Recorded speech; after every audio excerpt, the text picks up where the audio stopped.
J'ai choisi de ne pas parler de mon entreprise Gemio parce que jusqu'à présent j'ai pas connu d'échecs, j'ai eu cette chance.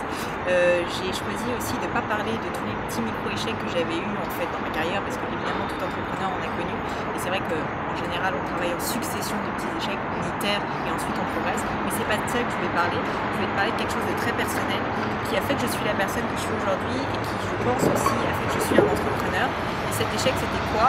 C'était en gros un échec de 20 ans. Parce que tout simplement mon père, pendant toute ma jeunesse en fait, m'a un peu matraqué. Ma fille, tu seras quelqu'un de spécial, tu seras quelqu'un d'extraordinaire. Et lui ce qu'il voulait c'était le statut, c'était le prestige, c'était un peu le pouvoir, la politique. Et donc il m'a vraiment poussé vers ça de façon hyper importante. Et donc j'ai fait normal supérieur pour lui faire plaisir concrètement, pas parce que j'avais envie d'être prof. Ensuite, une fois que je suis rentrée à normal sup, je me suis rendu compte que j'étais pas du tout heureuse là-bas parce que je voulais pas enseigner, je voulais pas être chercheur. Même si c'est un métier qui est très intéressant, c'était pas moi. Et du coup, je me suis dit, bon, qu'est-ce que je vais faire? Et là, je me suis dit, encore pire erreur, l'ENA. L'ENA, c'est parfait. L'École nationale d'administration, le prestige avant tout. Mon père était dingue, il était hystérique, il était fou de joie. J'ai passé les concours, j'ai eu la chance miraculeuse d'être pris aux euros. Et quand j'ai passé le grand oral, on a 6 personnes en face de soi, ça dure 45 minutes et c'est un entretien de personnalité. Et là, j'ai eu 2. C'est juste catastrophique, c'est un énorme échec. J'avais bossé pendant plus de 10 ans en fait pour arriver à ce moment, cristalliser là-dessus. Et là, l'échec mais indiscutable. Donc c'était hyper dur, franchement j'étais désespérée, j'ai fait une mini-dépression.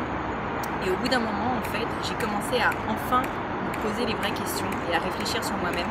Et là j'ai eu ma petite épiphanie en fait. Je me suis dit, mais en fait ils avaient raison.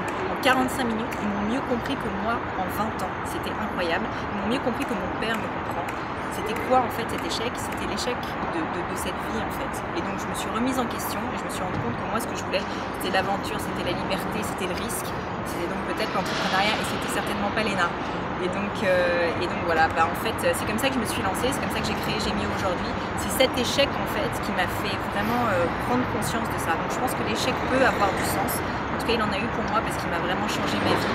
C'est un échec personnel, c'est pas un échec d'entreprise mais c'est peut-être encore plus important. Et aujourd'hui, je remercie en fait le jury de l'ENA d'avoir compris ça.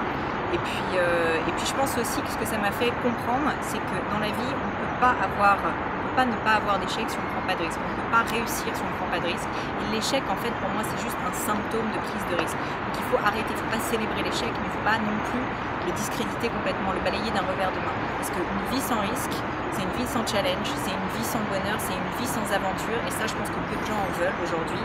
Et donc moi, je pense qu'il faut prendre des risques, il ne faut pas être lâche. Et aujourd'hui, j'étais là pour parler de ça.